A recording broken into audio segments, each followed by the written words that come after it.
Located in the southwest corner of British Columbia, Canada's Sunshine Coast is a spectacular mountainous landscape entwined with the sea.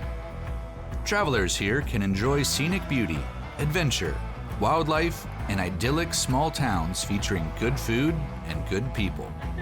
For outdoor lovers, the crown jewel of this place is the Sunshine Coast Trail, a new hut-to-hut trail system that meanders 112 miles along ocean beaches, past alpine lakes, and onto rocky summits that provide astonishing views of the rugged landscape.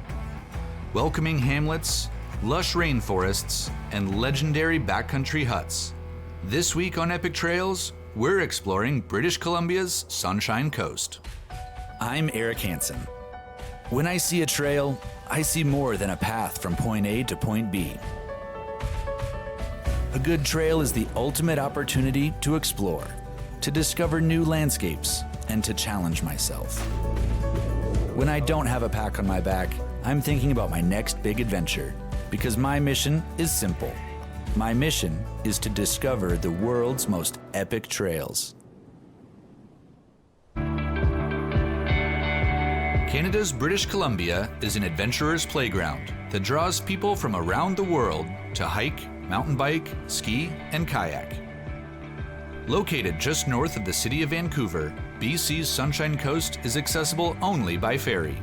It's on the mainland, but it's got the quiet, laid-back vibe of an island. The coast is dotted with idyllic towns where the mountains meet the sea. Each presents its own charming marinas, resorts, and bakeries. It's full of the kind of friendly places you wander into, grab a cup of coffee, and hear a good fishing story.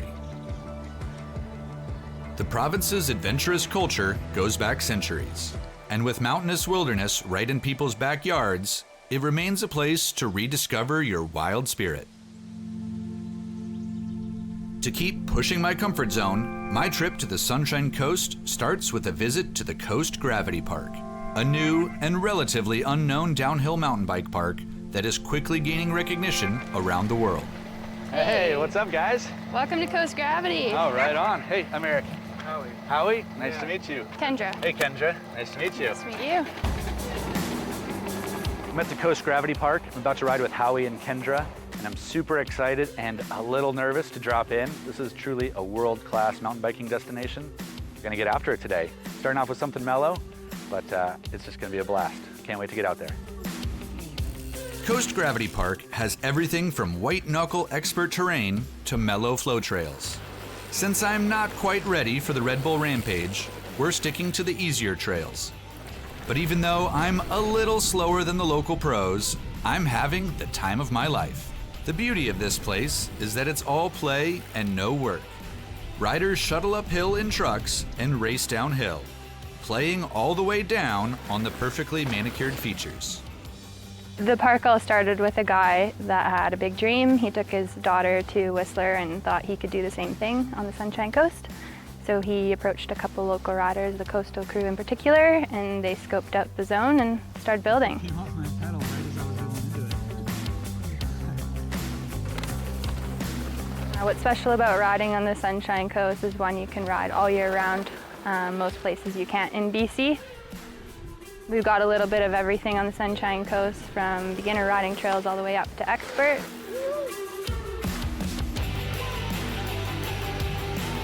Trails that were built by, world-renowned trail builders. So the quality of the trails here is really high. You got your green to double black, and speed's just controlled really well, and it's flowy, and it's just a cool vibe here.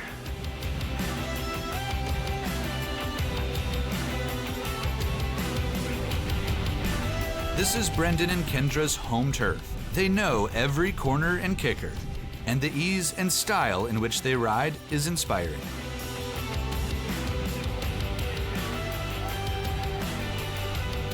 At the end of the day, I've picked up more than a few tricks from Brendan and Kendra, although I probably won't be hucking backflips anytime soon.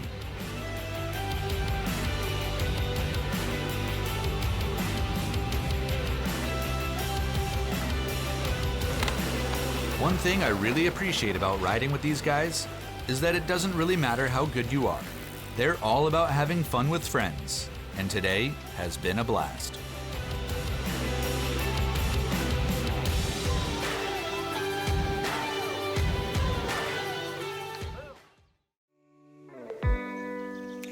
It's morning on the Sunshine Coast.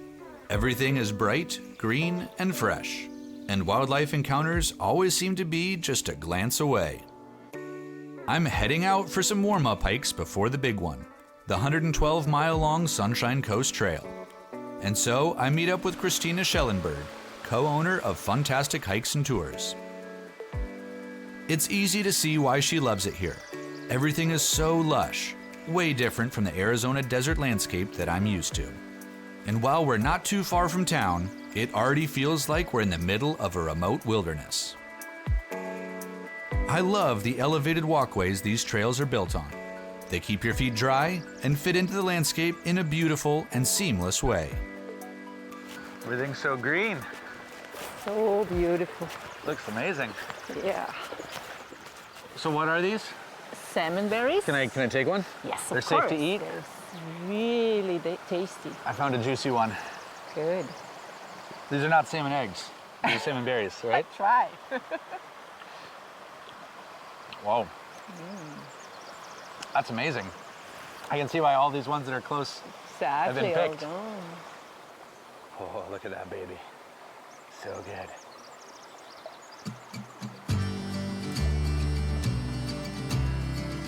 The area really is a nature lover's paradise, with gorgeous little waterfalls, lush coastal rainforest, and clean, crisp air. I could definitely get used to life here. But with the second hike in the plans for today, we decide to head back to town and refuel. It's a great excuse to make a quick stop at one of the amazing little restaurants and bakeries that the area is known for. As I drool over the great food, I'm already getting excited for the next hike, which is supposed to lead to a spectacular viewpoint.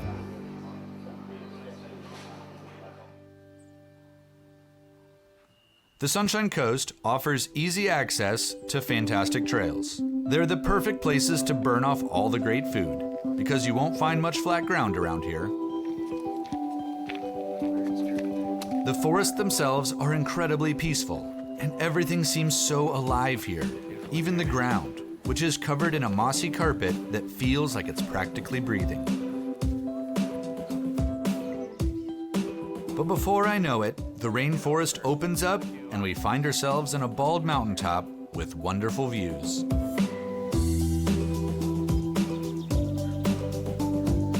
They all end at spectacular viewpoints like this? Yeah, most of them. You're Wow. near the ocean and near the mountains. Jeez. And you can tell.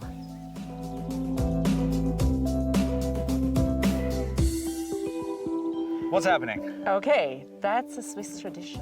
This is. Now Canadian. You're bringing it Yes. as an ambassador. Exactly. So that's a Gipfeltrunk. A what? Gipfeltrunk. Gipfel drunk. Exactly. Not drunk, just drunk. Oh, okay. It's like a drink on the mountain. All right. And you see. Are we Cheers. shooting this? Yes. Okay. All right. Cheers. All right. Cheers.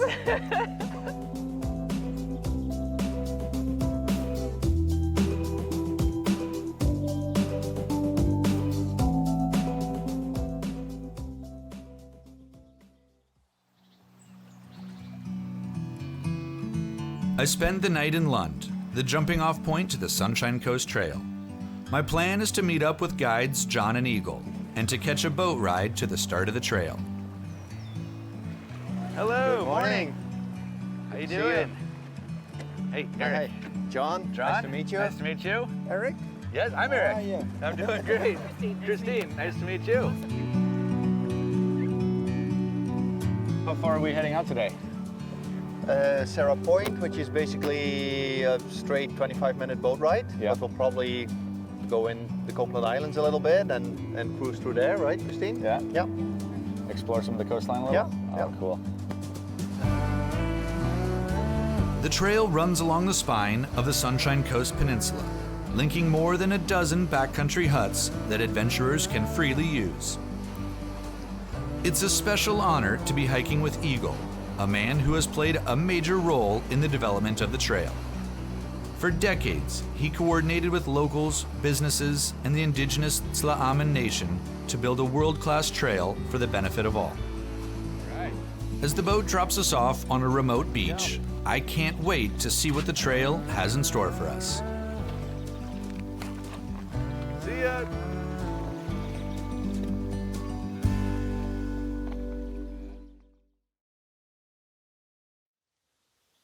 Welcome to the Sunshine Coast Trail. This is your first steps on the trail. I love it. And I hope you have a wonderful time here. I expect I will. Thank you, Eagle. All right.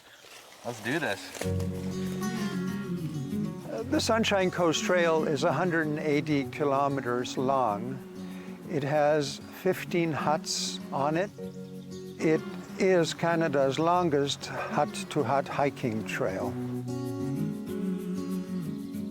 Our people have always been here. We've lived throughout our territory since time immemorial. We weren't always on little Indian reserves. We entered into a treaty with BC and Canada on April 5th, 2016. That treaty came into effect. And that was about 20 years of negotiations to get us to this point. We are a nation now, and we have rights, treaty rights and Aboriginal rights to our territory. The Tla'amin Nation made room for the Sunshine Coast Trail through our treaty lands. So you're welcome to come and enjoy our territory, but we ask that people do be respectful when they're here. What do you have there, Eagle? Is this the logbook that we keep at all of the huts? People are asked to make entries to legitimize the presence of all these people hiking on the trail. Well, let's put our names in and keep it accurate. You look through these books and feel a sense of pride that all these people are hiking your trail. Happiness, I would say, rather than pride. Yeah? I'm very happy to have people feel good on the trail. Yeah.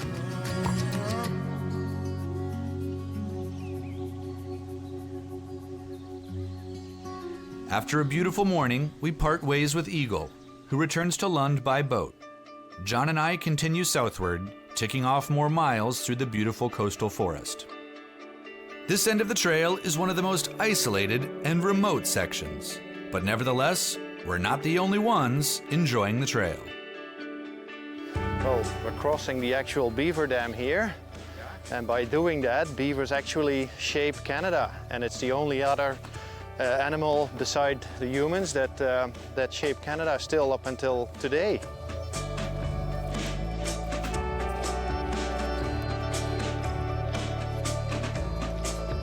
Pretty wild.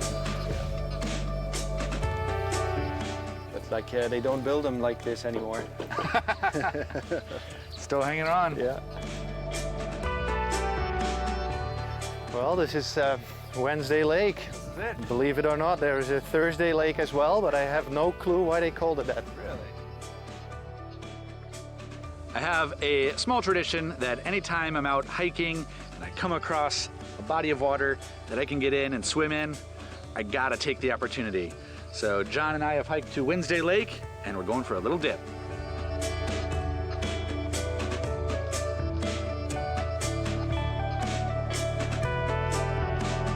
Surprisingly, the water isn't all that cold, so John and I take a leisurely cruise around the lake. There's just something about jumping into a mountain lake that makes you feel carefree and like a kid all over again. Unfortunately, we can't linger too long because there's plenty of trail ahead, and I'm looking forward to seeing the first hut of the trip. Well, this is quite the view. It is, eh? Yeah, pretty amazing. We're here at Manzanita Bluff, looking pretty much west toward Vancouver Island in the distance, and the body of water is the Salish Sea. Where's the hut? Is the hut nearby? The hut is very, very close. Should we check it out? Let's do it. All right. Manzanita Hut. Oh man, this looks super cool. Yeah.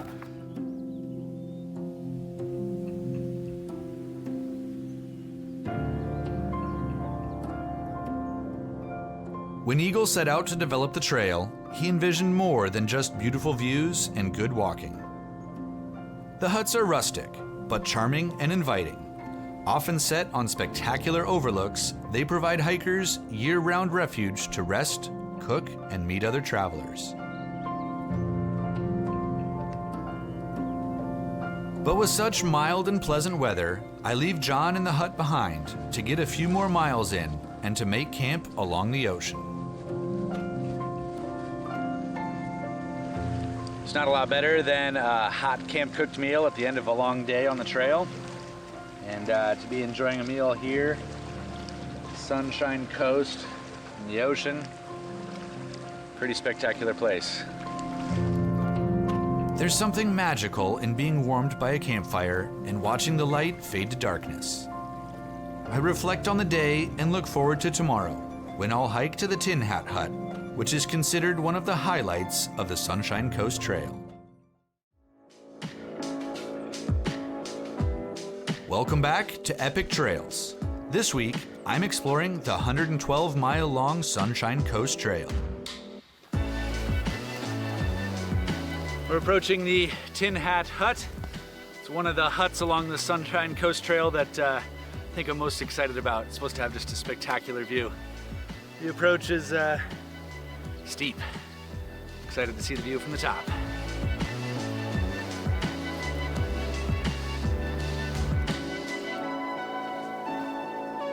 With each step I take, I gain a new appreciation for this landscape, because for me, a steep trail is something worth celebrating.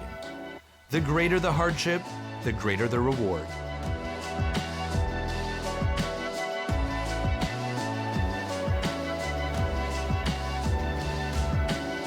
As I reach the Tin Hat Hut, a fully winterized cabin that marks the halfway point of the trail, I'm definitely not disappointed.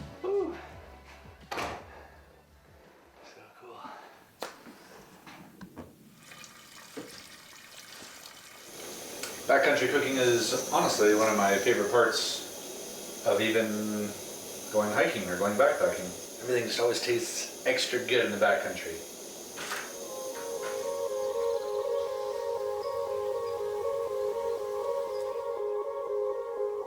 Although the hut sleeps 10 comfortably and any backcountry traveler is free to stay here, I decide to head a bit further up, towards the summit of Tin Hat Mountain, to find my own place to pitch my tent. With a 360-degree view of the surrounding BC wilderness, this is definitely one of the coolest places I've ever called home for the night, and an absolutely epic place to watch the sunset and the northern lights come to life.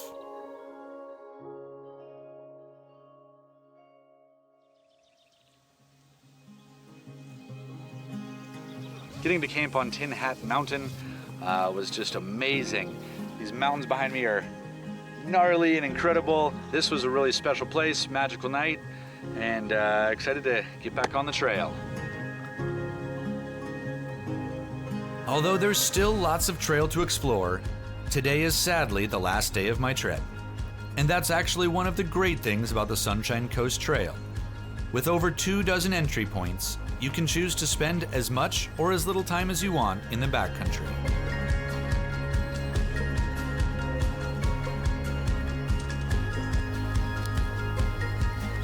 Today's objective is to get to the top of Mount True Bridge. That is the highest point on the trail. We're doing quite a bit of up right now, and pretty tiring, hot, sweaty out here, but gorgeous. And can't wait to see the commanding view from the highest point on the Sunshine Coast Trail.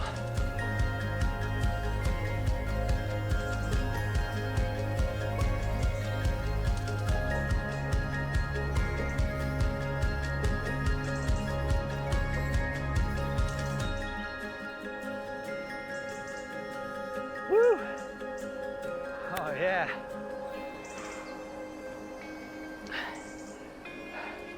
Well, this is an exciting spot. The top of Mount True Bridge, highest point in the Sunshine Coast Trail.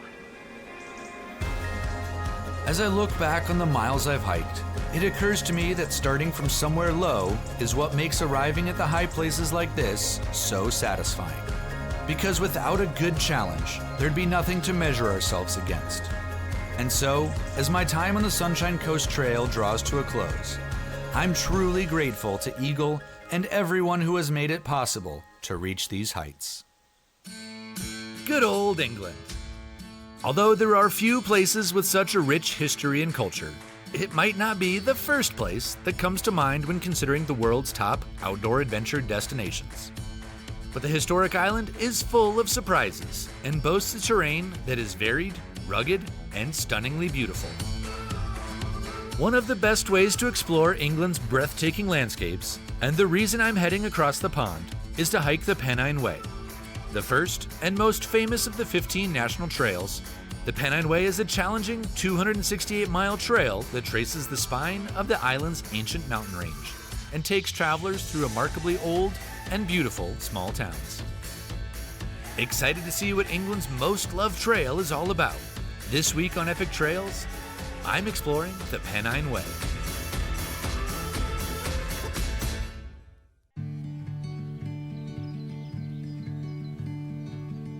I'm gearing up to hike the Pennine Way, a 268-mile trail stretching from central England all the way north into Scotland. The trail begins 160 miles north of London, in the Peak District, the UK's oldest national park. Strangely, there are no actual peaks in the Peak District. But even so, since the mid-19th century, the area has attracted naturalists, artists, and adventurers looking to recharge amidst the rolling hills and lush grasslands. It's a wild beauty that has inspired some of the world's great literature and much of the classic British cinema. But I'm not here to write a book or shoot a movie. I'm here to explore. We're at the most British-sounding pub in the world, the Old Nag's Head, and it's the official start of the Pennine Way. When I was a younger lad, I spent a summer here drinking beer and watching football, so for me to be back and starting the trail, it's pretty special for me. Most of the people come here, they come into the village, have a wander up onto the edges, beautiful scenery all the way around them. You get to August and the moors are all covered in purple normally, but this year is very, very dry. The views are all around us. They can open their lungs and get some fresh air as well, what they didn't get into the cities. So people come up here to rejuvenate themselves, really. Setting off, I'm joined by Martin Sharp, one of the Peak District park rangers, who's helping me to get oriented. Up to the top up there, and you can see the track in front of us, under the bridge, through the farm, right up to that dip. Ah, cool. That'll get us breathing heavy. Yes. So the mower's a little defunct now. I thought that pushed one from the car boot, but that's not. I just had a really cool moment. I ran into Jess, an old friend of mine. This is the house that I spent a summer in, just randomly as I was backpacking around Europe. Found this lovely couple. They took me in off the streets, so it's really neat to be back for me to actually pass by an old friend and get on the Pennine Way here. Is that where we started from? Yep, down there, that's the start of the Pennine Way up through Lee Farm. Yeah. And that's the whole Edale Valley opened up before you. Pretty awesome viewpoint here. Yes. We're not at the top now. No, there's still another bit of a climb to go yet. Well, right on. Let's get after it. Surprisingly challenging coming up the pass here. Ascending Jacob's Ladder, the first of many obstacles along the Pennine Way, it quickly becomes clear that I'm in for more than just a leisurely stroll. A breathtaking view is our reward for reaching the top, but I can't linger long because another exciting challenge is just ahead.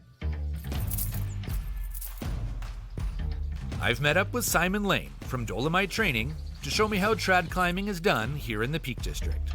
Ready? I'm ready. Okay, climbing. Climb on. So as you're climbing, just really look at your feet, okay? Yeah. That's what will get you up this bit. So we get a little bit higher. And we want to think about runners. So that's placing your gear. Okay, there's a nice runner I can see here. Okay.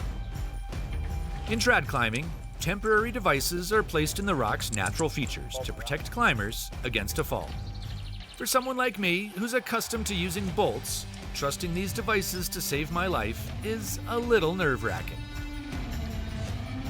If you just started out, this would be a route you'd want to get on actually. Yeah.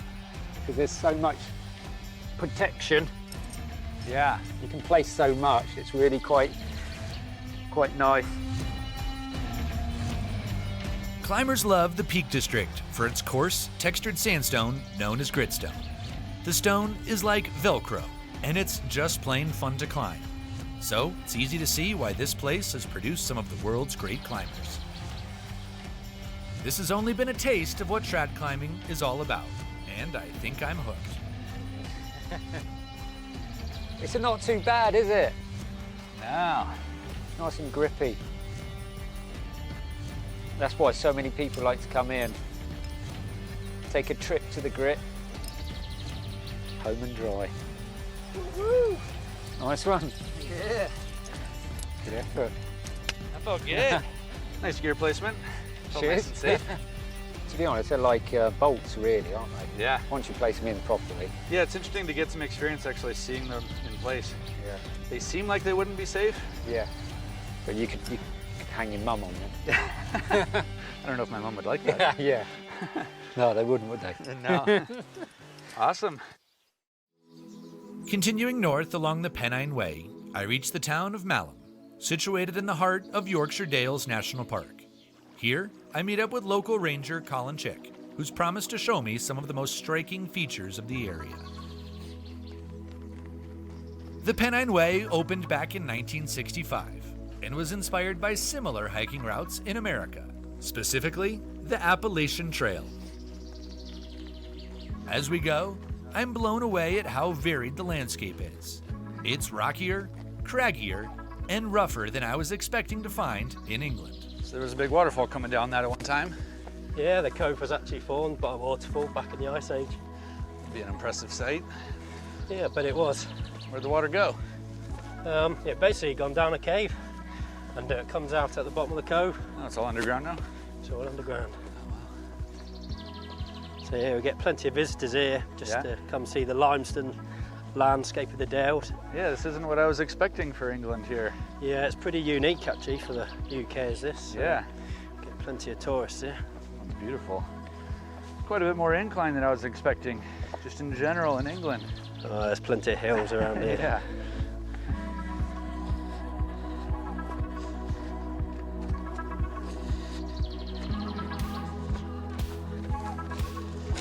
Woohoo! Almost. The day's hike is coming to an end, but instead of setting up camp, we're heading into town to enjoy a pint and a real bed. There are, in fact, 20 or so pubs and B&Bs along the route, and you can even drink Pennine Way-inspired beer, with proceeds going towards trail maintenance. So, of course, I'm excited to support a good cause. How many pulls does it take? About 3. Yeah? In each one. 3, 4. Depends how strong you are. That affects it. So it depends on your first pull. You need to do that quick and fast, so that you form a head, and then the rest you do nice and slow, so then it sort of settles. There is a trick to it. You sound like an expert. All right, yeah. I trust you. What is the beer? So this is Pennine Ambler. So it's an amber ale, so quite malty, refreshing. So hopefully finishing off a good day on the trail. Yeah? Yeah. We brewed it sort of for the National Trust in conjunction with another 2 breweries, so there's 3 of us in total. So yeah, the 3 breweries, they're basically like sponsors of the trail? Is that how it kind of works? Yeah, the 3 of us brew a beer to represent the trail, and then a donation goes from the sale of the beer towards the upkeep of the trail. All right. That's how I like to do some supporting the trails, drinking beers. Yeah, so you're helping the trail as we drink. Oh man, I feel good about what I'm doing.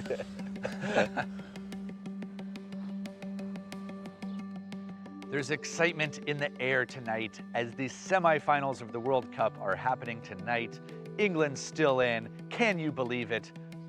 This is amazing. So, lucky on timing, we're gonna go into the pub here and catch the England match. Maybe they'll get a chance to play in the finals. We're gonna laugh, we're gonna cheer, we're probably gonna cry at the end of it all. Who knows, but it's gonna be fun.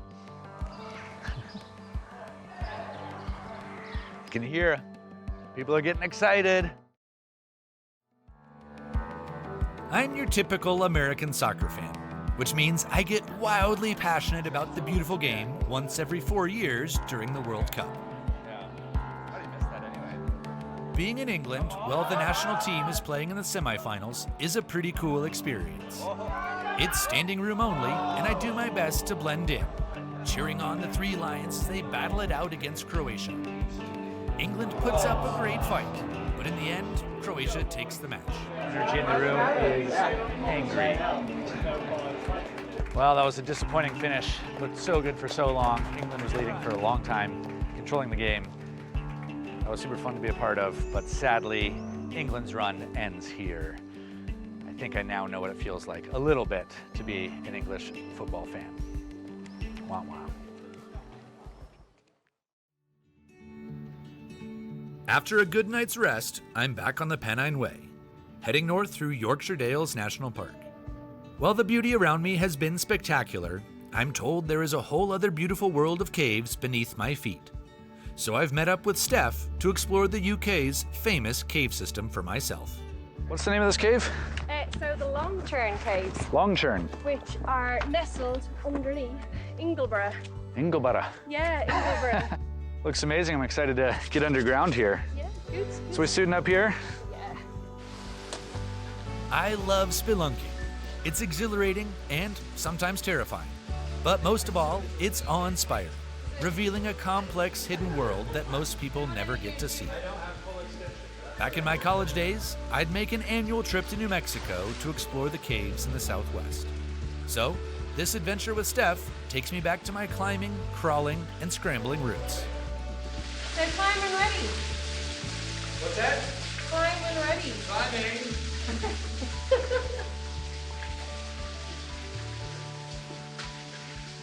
Oh, that's a cool spot. Yeah, it's quite cool. Underground waterfall climbing. Yeah, absolutely. Last year we made a 1,650-meter deep cave system. Really? Yeah. Wow. So it's quite a beastie. So yeah, Aria was kind of my favourite place to go caving. I mean, mostly just because it's original exploration. You know, you're going in.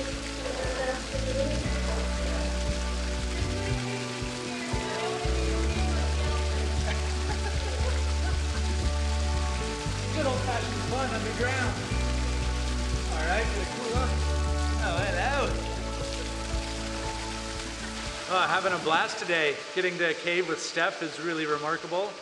She's super experienced and has done loads of exploratory caving, and feels like an honor to be able to cave with her. And this is just a super cool cave system. So having a lot of fun, getting to dunk in some waterfalls and just have a really good time underground. Pretty brilliant in here.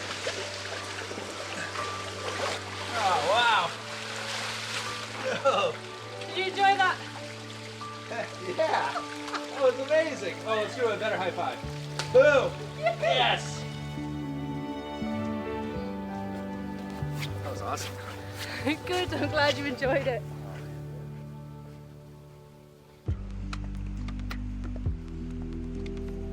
Back on the trail, a strange mirage emerges from the forest. An artist has installed a series of mirrored sculptures, giving the hike an almost magical feel. Now that is a proper waterfall. I had no idea anything like that existed in England. The canyons are getting increasingly dramatic as the Pennine Way follows the South Tyne River for many miles. There are spots where the trail seems to fade away, and I need to use my route finding skills to make sure I'm on the right path.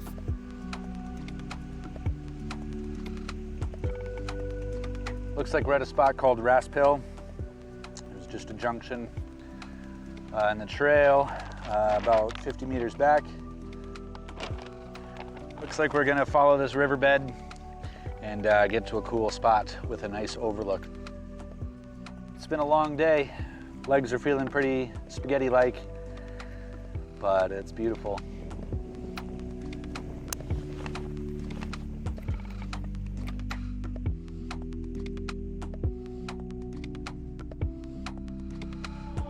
I'm at a place known as the English Grand Canyon. Ah, England. That's cute. We're gonna go check it out. I doubt it's gonna be quite as impressive as the real Grand Canyon, but this also looks pretty incredible. I did not expect this out of England. So, gonna go set up camp down here. Ancient glaciers have gouged out a huge cut from the basalt mountains to form High Cup Nick, one of the most spectacular natural features in England. While it may not be quite the scale of the Grand Canyon back home, it is nonetheless an awe-inspiring place to set up camp for the night.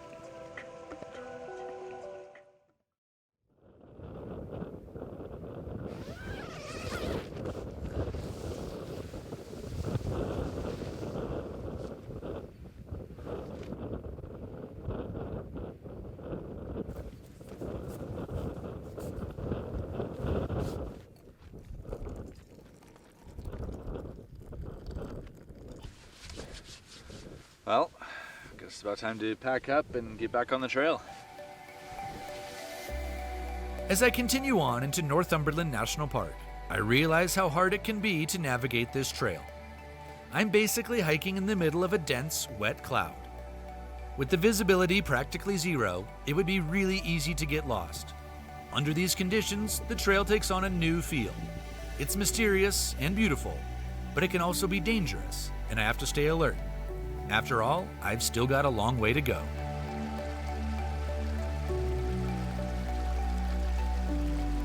Many miles later, I meet up with Jane, one of the Northumberland National Park's rangers, who's agreed to join me on the last leg of the Pennine Way, over the border and into Scotland.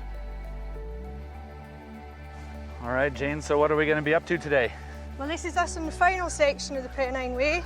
There's about another 6 miles to go till we get to Kirkyetim, and that's the end point. And once we're on the top, we're on what's known as the Border Ridge. So one side of you is Scotland and one side's England. Oh, so no half way. the walk today will be in England and the other half will be in Scotland. Oh, that's so cool. I'm excited.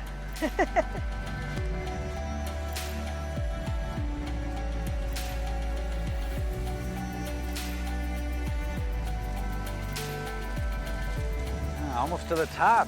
Yep, this is the Shill, so the last high point along the Pennine Way. This is the last high point? Yeah, it's the last high. It's the highest point near the end. So not much further now. Yeah? We're nearly into Scotland. Oh, nearly to Scotland. I can't wait for that.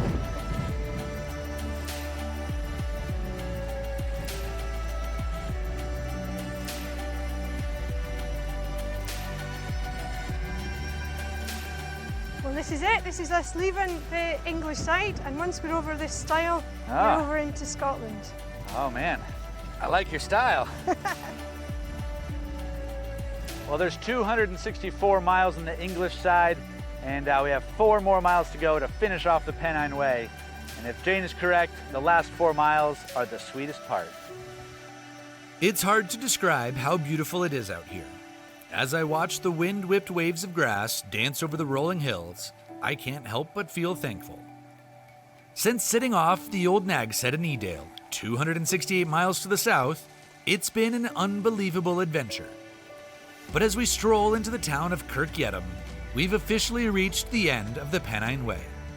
And I can't think of a more appropriate way to celebrate the journey than by stopping at the final pub and raising a pint to toast what has been nothing short of an epic trail. Well, Jane, thanks for joining me on the last leg of the trail. Good day for it. Cheers. Yeah, cheers. I raise a glass and cheers to those who have walked the Pennine Way before me. You've felt the blisters and the weariness that comes from long trails.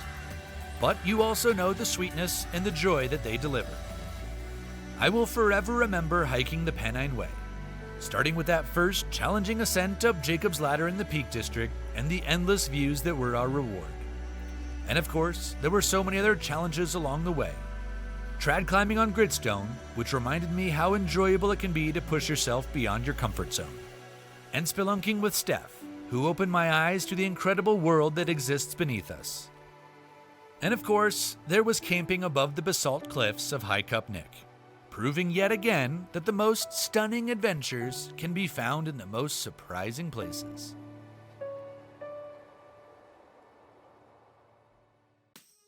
In the northwest corner of the Americas, Alaska is the largest and least populated state in the Union, and home to some of the most awe-inspiring sights you'll ever see.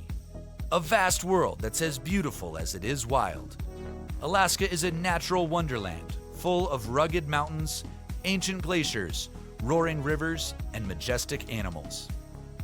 Although Juneau is the capital city of Alaska and is rich in history, with a population of only 30,000, Juneau has a small town feel. It is surrounded by immense wilderness and has unrivaled access to the backcountry. Monstrous glaciers, endless alpine, and spectacular sunsets. This week on Epic Trails, we're exploring Juneau, Alaska.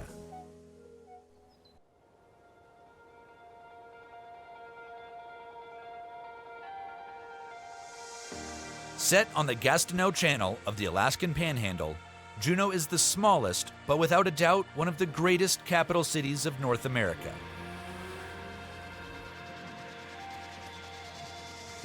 Even though it's technically on the mainland, the town is surrounded by mountains, ocean, and ice, and so the only way to get to Juneau is by air or water. As a result, the capital city feels isolated from the rest of society and far more connected to the natural world on its doorstep.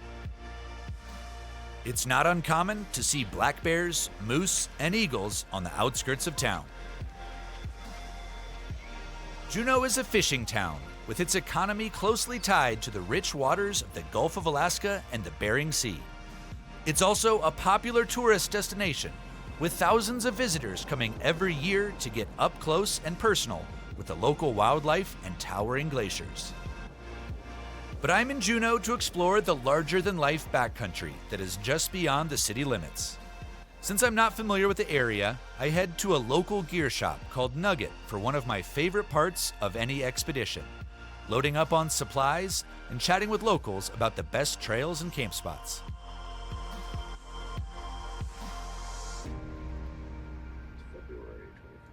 Yeah, so do you have a favorite spot?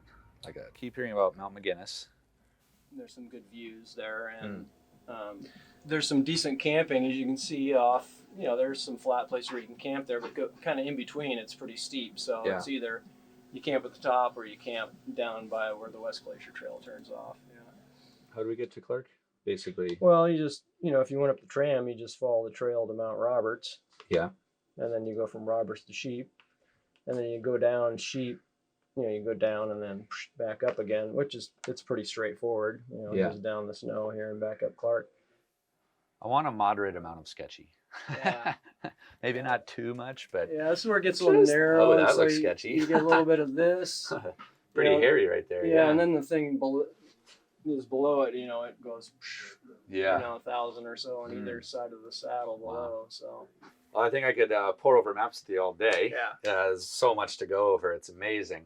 But I think I got to get out of here and hit the trail. Exactly, yeah. Thanks so much for giving me the rundown. You bet. Enjoy. Sweet. Enjoy. Maybe I'll check back in with you at the end. Sounds good. Thank you very much. Yeah. All right. Take care. With more miles of hiking trails than miles of road, the options for adventure around Juneau are seemingly endless. And so, to help me narrow it down, I meet up with local Kara Tetley, who has been exploring the trails around Juneau for years. We decide to keep things simple and serene, with a hike through the rainforest to a remote beach and a great place to camp in Point Bridget State Park. It's not often you get to hike on flat ground in Alaska, and so I'm enjoying the gentle introduction to what I know is going to be a rigorous several days of exploration.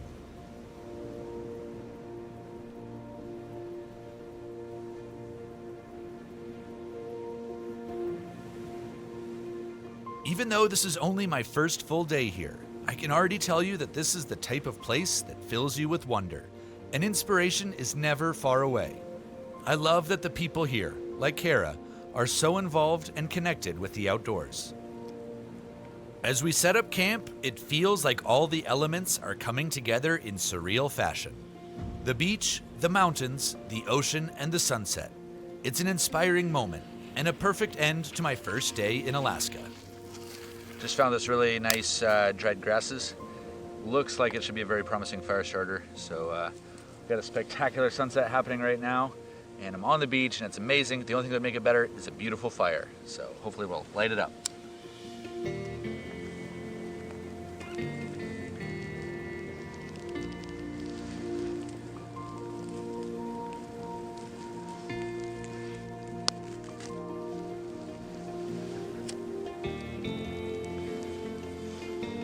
On a night like tonight, it's hard to believe that we're actually in a rainforest. And although I'm sure we'll get our taste of wet weather at some point on this trip, at this very moment, the camping conditions are perfect. And there's simply nowhere else in the world I'd rather be.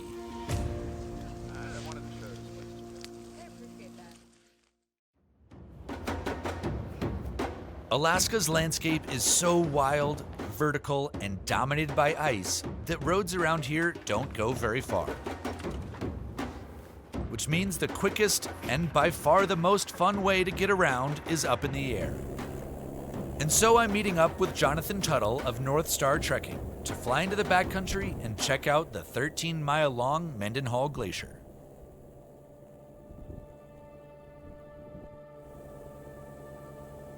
I'm pumped. Yeah, so that's the Mendenhall Glacier out there. Oh yeah? She's a beauty. She's a beauty. You know, we got up close and Mendenhall River below us here. That's where all the meltwater flows out of it. Yeah. Oh man, those mountains are spectacular. Pretty much all the land we're flying over and checking out is part of the Tongass National Forest. This is the largest national forest in the U.S. Also part of the largest temperate rainforest in the world. Really? Yeah, Juneau gets around 220 days of precip every year, so you guys are pretty lucky to get a little string here where it's not raining. I am very excited about getting a little sunshine. Yeah, this is great weather right now. So yeah, we're gonna land on the glacier today, or check it out, go trekking around, really see some of the cool sights, and then we'll take you guys over to the Blackerby Ridge, one of the most kind of beautiful, iconic ridges in the area. Give you guys a chance to hike off, have your own adventure tomorrow. Oh man, that will be amazing. So you're just gonna leave us off and just hope we do all right to make our way back? Yeah, you'll figure it out. Yeah. Our pilot, Tracy, touches down as we step out onto the ice. I suddenly feel like I've become a tiny speck on a great river of frozen water.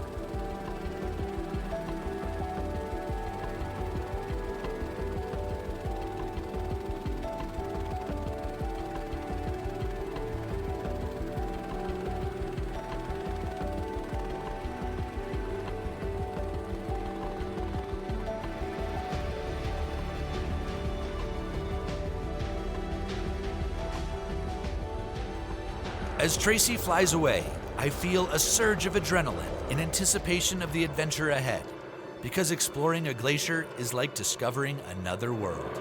Hell yeah. Let's get after it.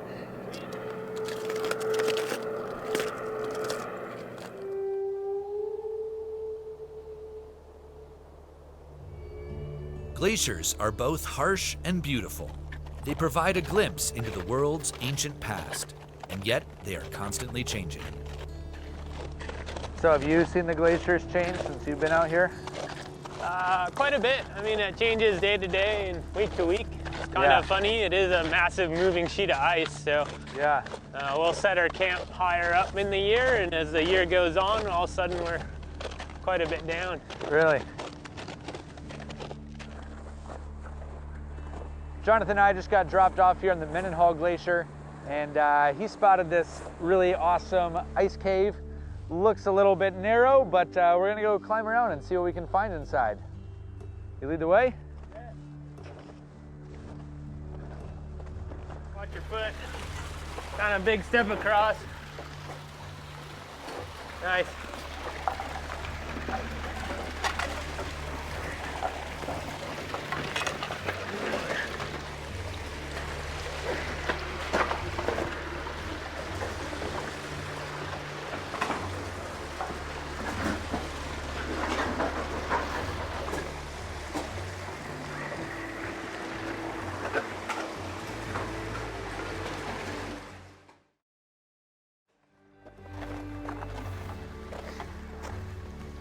This is such a wild place. A whole different world up here, that's for sure. Yeah, changes every day. It's just incredible to see it change day to day, and most of the stuff's here for a week and gone the next week, so kind of sad too to see it melt back. There's been some really incredible features that'll just no longer be there. It's almost sweet. Yeah, it's 200-year-old snowmelt right there. 200-year-old snowmelt. Wow. That's pretty cool. I think we're gonna head down and check out the Moulin. It's probably one of my favorite features on the glacier. It's essentially where these big rivers we've been seeing, they end up flowing into maybe the heart or the center of the glacier. They're big bottomless pits, and they're incredible and very beautiful. So Sounds check amazing. it out. You sold me. Let's check it right, out. let's go. All the little streams that run along the surface of the glacier merge into rivers, which when they hit a weakness in the ice, form one of the most terrifying and beautiful sights I've ever seen. So what are we doing? I'm hooking up a rope that'll allow us to look over the edge into kind of the heart of the glacier, the abyss. I'm gonna lean out over this. If you want to. Can I trust this? You can trust it. That holds about 2,000 pounds. It's burly, so. I'm just under. Just under? Yeah. I think you'll be all right. All right. All right, let me hook you up. I'm a little nervous. The roar of the Moulin shakes the very ice to which I've staked my life. That's genuinely terrifying. That pit goes down for who knows how far. That is insane. Leaning out over the bottomless chasm is much scarier than I was anticipating. It feels like I'm dangling over the maw of some terrible beast. I don't know if I've ever felt anything quite so terrifying as that. How far down does this go? You can't really be sure, but the water's not pooling up, so, you know, goes down maybe the full 1,000 feet, yeah.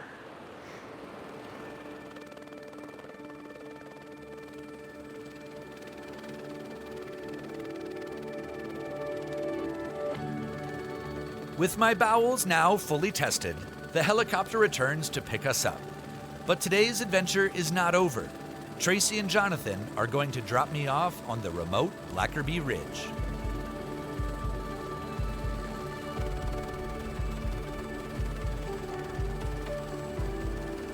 Just had a most remarkable day out on the glacier, Mendenhall Glacier. The helicopter's now dropped me off. I said goodbye to Jonathan and Tracy, and now it is my mission to head down the ridge and find my way back to Juneau. So this is quite the adventure. I'm excited. I feel like today was one of those truly magical days that I'll be remembering for a long time, telling my grandchildren about, from the glaciers, through the air in the helicopter, and then to be dropped off in this spectacular spot. I don't even know what to say. I'm pretty overwhelmed.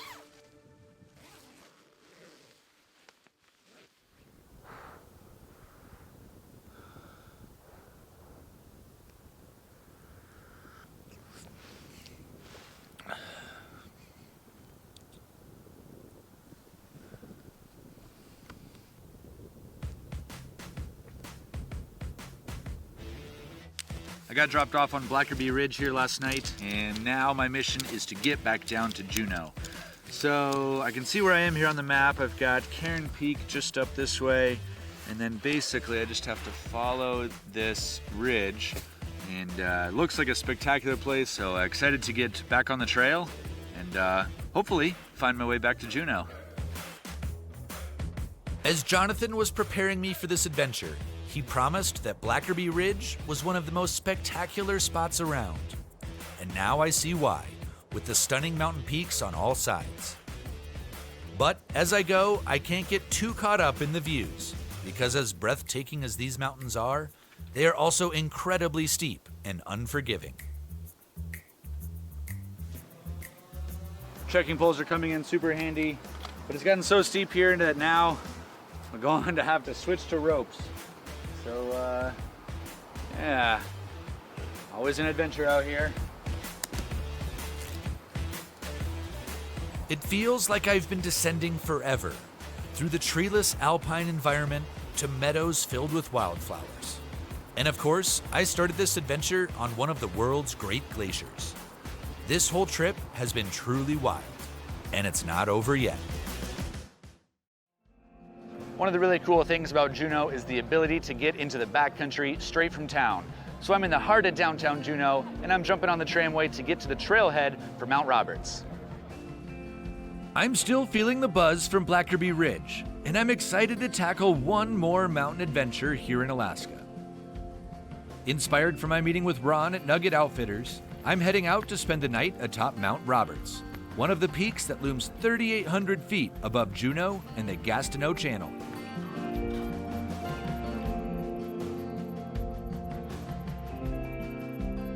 It's pretty wild to have been in the downtown heart of Juneau just a couple hours ago, and getting on the trail and just being able to overlook this whole spectacular inlet. Alaska's another place, man, it's wild. Look, we're higher than the jumbo jets. That is a crazy thing about Juneau here.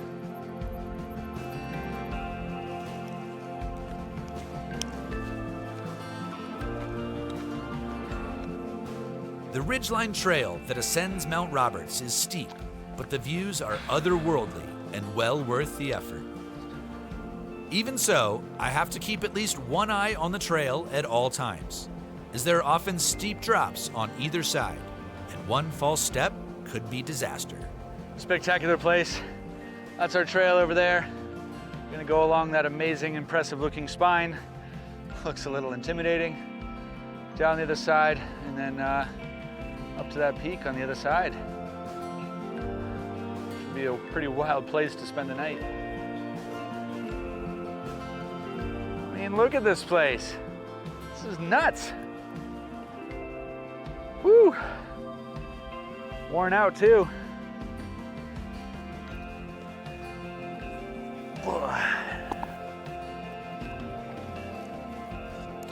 Peanut butter is one of my trail comfort foods. Always carry it with me. A little bit cumbersome to carry a jar, but sometimes when you're on the trail, you just need that emotional support. Feels like you're getting a big hug. So I love peanut butter.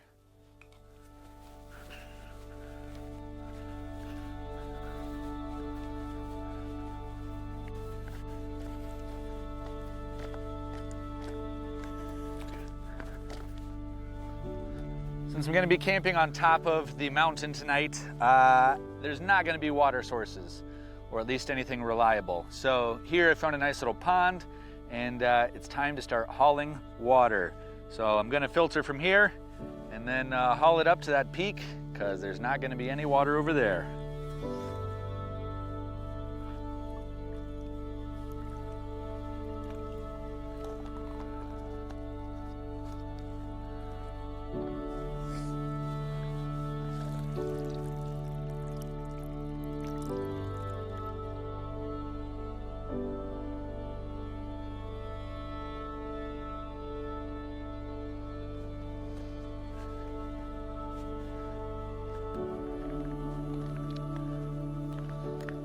Oh, what an effort. This last bit was pretty brutal, but my goodness, I don't know if I've ever been in a more spectacular spot to set up camp. 360-degree views all around as the sun's going down. Holy moly, couldn't ask for anything better. This is unbelievable.